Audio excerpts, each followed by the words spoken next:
What is up, ladies and gentlemen? Welcome back to the Brandon Coin YouTube channel. Stayed up last night till like 3 a.m. cleaning and reboxing cards that were already tested. Yeah, I'm a little tired, but I'm going out of town today. It is Friday, by the way. I'm going out of town today, so I had to get a bunch of orders done. I only allocated a certain amount to be on the web store because I didn't want it to get out of control.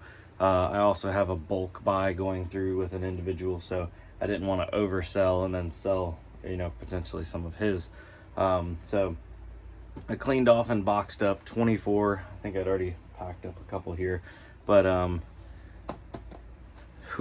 it's so much more cumbersome when it's like, oh yeah, no big deal. I'll just clean them off, rebox them, and throw them all back in. They all have the original foam around them, and then they have the original bubble wrap around that foam, and just getting everything to slot and sleeve in there, it's already a tight fit, and getting it all back in there is a pain. But you know what, we're here, we're making it happen. So I think I'm getting a customer. Hold on, bear with me. Well, anyway, welcome back.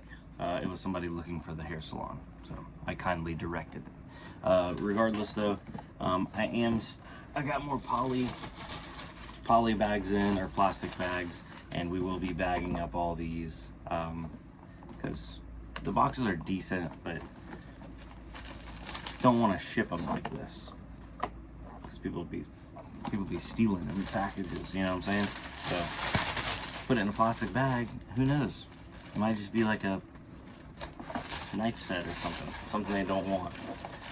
But yeah, so if you just got one of these within the last week, your order is probably going out today.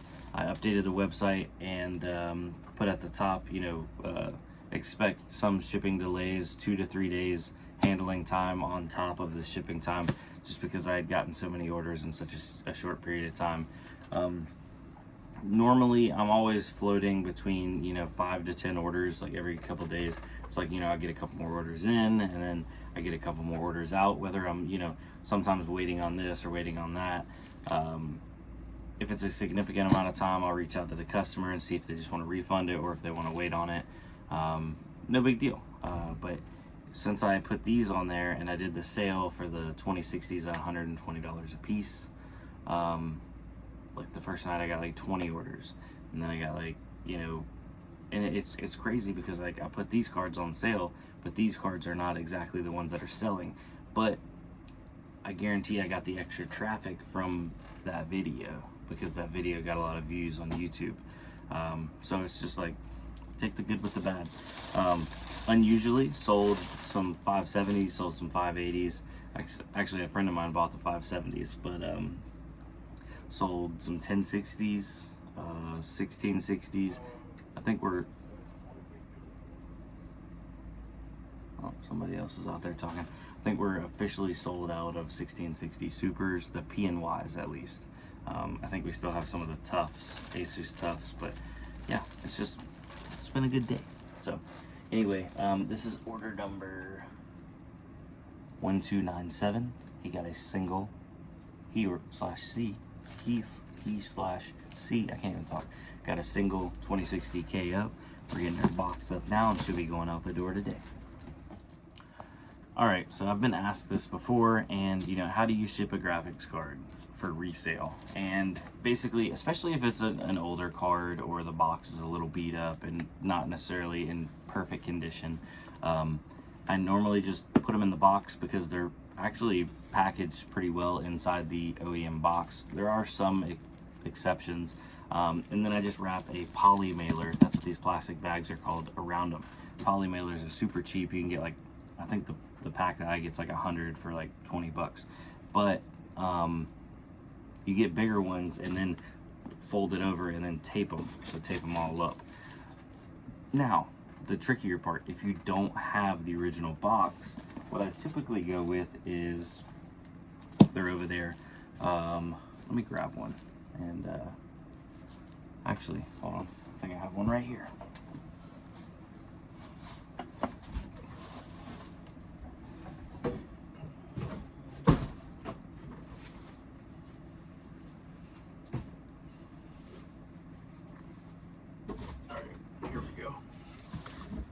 So I really like this size right here. These are the large USPS flat rate boxes. So this size does very well for, you know, even motherboards. And then it's, you know, thick enough that you can put padding below and padding above. What I like to do though is I always like to put my card in a bubble mailer. So let me show you what I'm talking about. Here's a small one, for example, but they make bigger ones. I have a box of them somewhere. You slide the card down in that, and then I like to put another bubble mailer going the other way. So they're kind of like, you know, closing it in. And then what I've started doing is all my scrap paper, especially like from my shipping labels and stuff like the backing, I crumple them up, and then I use that as packing material. I got a bin down here below me full of it. So, and I'm always replenishing it. So, because like as I'm making more shipping stuff, I'm making more scrap paper. So using paper as like packing material, I don't have to end up buying very much foam or not. I do have some foam like blocks and bricks that I've cut up from buying in new stuff. I don't deal with a lot of styrofoam. Whenever I get styrofoam in, I try to pack it into the next available package, because I just don't like styrofoam sitting around. If it gets like bumped into or broken, it gets really nasty really quick. But I do reuse a lot of shipping material, and whether you want to call it green or eco or, you know, saving the planet, it's cost effective. It saves money. So if you order a lot of Amazon stuff to your house, they ship those a lot of times in those bubble mailers. Save those bubble mailers. GPUs fit in those great. Save those Amazon boxes. You can reuse those as well. And if you're not 100% sure about a box, like, you know, like integrity wise, you can always take those poly mailers and put that over the box and then tape it up, and it just adds like another layer of security. So those are some of my like biggest tips and tricks for shipping GPUs. Now, if you have a nice GPU and you have a nice box, obviously package it in the OEM box and then put it in a bigger box, and then you can put packaging material around that, just to keep it as secure as possible. And then my biggest thing is don't rely on the USPS insurance system. Their claim insurance system is garbage. If you have something expensive and something nice, send it UPS. If it's over $500-600, send it UPS and put insurance on it with UPS. Some people have said they've had good luck out of FedEx. I don't know. FedEx has always been more expensive, so I never use them. But little stuff, $100, $200, I'll send that USPS. But everything else, UPS. Because if you have a claim, you're actually going to get your money this calendar year. USPS is just lacking in a lot of ways on that end. So yeah, hopefully that helps. If you have any other questions about, like, you know, shipping computer parts, please comment down below. Another good thing to get is, I always try to keep, you know, a couple rolls of bubble wrap, because you can just wrap this around your stuff and just extra security. Can't really go wrong with extra bubble wrap. There we go. All right, on to the next order. All right, so here's a perfect example of an unusual amount of stuff being bought. They bought 16 cards, and this box only holds 12, 13, yeah, 12 cards. So then we're going to essentially extend this box up, these 4 right here on top, and we're going to basically make a new top and then tape it all together. So I'm going to cut up some cardboard and put some cardboard on top and everything, tape it all up, and it'll end up looking halfway, I say halfway decent. It'll look okay, and it'll get the job done. And you have to do that every now and then when you get unusually sized orders, just because that's the nature of the game. Otherwise, if you had to run out and buy the exact fit box for every situation, you have a bajillion different boxes and a lot of box cost. So just take that with a grain of salt. So with the power of YouTube magic, look at that. Oh, Mona Lisa right there. Work of art. And don't ever be afraid to put extra tape on it. Actually used, there's a little bit of gap right there, so I shoved some of those little small poly mailers in there.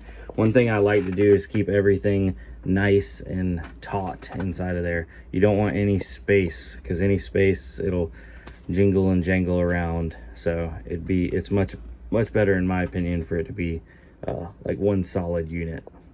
But she came in at 29 pounds. All right, and this is a little behind the scenes what I'm talking about. So I added $2,000 of coverage on. It only added $25. See, the subtotal for shipping would have been $493 because this is going to Canada. But Shopify plan discount, because I pay for a higher tier Shopify plan, I get an additional discount. So it takes off $390. So the total only ends up being $128. That discount is almost the sole reason why I pay extra to be on that next tier for Shopify, because this even beats out Pirate Ship. I just plugged this into Pirate Ship a second ago thinking maybe they would be better. Pirate Ship came back at almost $230 after the discount, which, you know, going from $490 to $230 is great, but going from $490 to $128 is amazing. That's huge. So it doesn't always work out that well, but yeah. So if you have Shopify and you're thinking about, you know, stepping up to the higher tier because you get more, more of a discount on shipping, I've noticed it helped out a ton for me. But just saying, your mileage may vary, and it does also vary depending on where it's going. In the beginning, that was my really tough point, is I didn't want to use the calculators because I felt like the calculators were always kind of like shooting high, maybe is a good way to express it. But the calculators were actually just figuring out retail like shipping costs. And when you get down on lower weight, retail versus your discount, it's a lot closer. You know, you're saving a couple bucks, but as you scale up, you end up saving significantly because your percentage, obviously, as you go up, your percentage helps out significantly more. And I think there's like some kind of bulk discount. I'm not exactly sure how it works out. Let's see here. I thought it had a breakdown here. Maybe not, but yeah, just food for thought. Because originally I was like, oh, let me do flat rate shipping on everything, but flat rate shipping doesn't work because depending on if it's going West Coast, overseas, international, you would never be right. You'd either always be way over or way under. All right, ladies and gentlemen, I'm gonna go take lunch and drop off these packages right here. I think almost all these are graphics cards. If not, I think there was a motherboard in one of these. But yeah, so moving a lot of graphics cards. If you need any questions, or if you have any questions or need any help with anything, you can always get up with me on the shop cell phone number. If I don't answer, just send me a text message, 919-906-4947. All right, ladies and gentlemen, I'm gonna end it. Y'all have a good one. I'll see you on the next one. Adios.